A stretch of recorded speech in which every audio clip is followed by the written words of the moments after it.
Kaufman is alive. Today I'm looking at Deadpool Wolverine number 6 by Marvel Comics. This is a $3.99 book. It's written by Ben Percy. We actually got Robert Gill doing the interior artwork, and Joshua Cassera is on the cover here. I actually did not even notice that Robert Gill was the interior artist until I'd already read this book. I was reading all this thinking this was all Joshua Cassera. So some good consistency here as far as from book to book between the artists. You couldn't even really tell. He's drawing all these characters with the same costumes, the same look. The colors look identical to a lot of the previous issues here. And his art style is very comparable to Joshua Cassera's. So about the only thing that I noticed was that there's really not, except for kind of this page here and this page, there's no real kind of standout splash pages in this issue. I mean, this one's pretty cool. But that's what I noticed kind of reading through this. Joshua Cassera has had some pretty, he usually has like 3, it seems like, splash pages in his issues. But this one kind of is one too. So maybe there are 3 splash pages throughout this issue. I didn't even really pick up on that at first. But something else I didn't pick up on while reading the previous issue was that, and if you watch my video, I don't even bring this up because I didn't pick up on it, but apparently Apocalypse has entered the body of Strife. That didn't sound right, but he's basically switched bodies with Strife here. We get the whole explanation of that through these pages. I like that they are bringing back some plot lines from some previous X-Men stories, like Adventures of Cyclops and Phoenix here, as we see, and Executioner's Song as well. So if you haven't read those 2 series or know anything about them, I would maybe get a little information on them before you read this series. But and my other main complaint about this series would just be that we're 7 issues in now. 6 issues in, almost 7 issues in now, and we're still doing the same thing we were doing back on the first issue. We've got Deadpool and Wolverine and Strife and Maverick. This is all still the same plot line that's been going on since issue 1.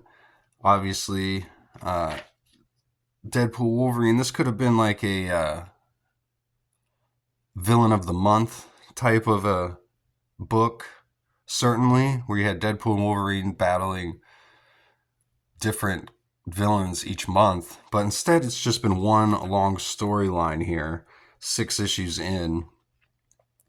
And so that would be my main complaint about this storyline, is just we're not really, it doesn't seem like we're getting anywhere very fast at all. We've still got Strife looking for his helmet here. He finds in North Dakota is where Nick Fury has hidden his helmet like years ago. And so using his mind-controlled Wolverine here, he breaks into the facility pretty easily. And this AI construct of Nick Fury shows up to stop the intruders here. And I'm not a big fan of clones or AI, hard light constructs showing up in comics in lieu of an actual character. I've seen this kind of thing done before, especially in a Wolverine comic with like Sabretooth will show up or Omega Red, and then after the fight's over, we find out it's just a clone or something.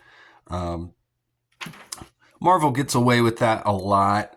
And of course, Nick Fury's been dead for a long time, so it wouldn't make sense for Nick Fury to be here. So it's really just the security apparatus that is attacking Wolverine here. And there's a funny scene. I like this part. Nick Fury's telling Wolverine, he says, "He's in your head. Listen to me, not him." Talking about Strife and Apocalypse.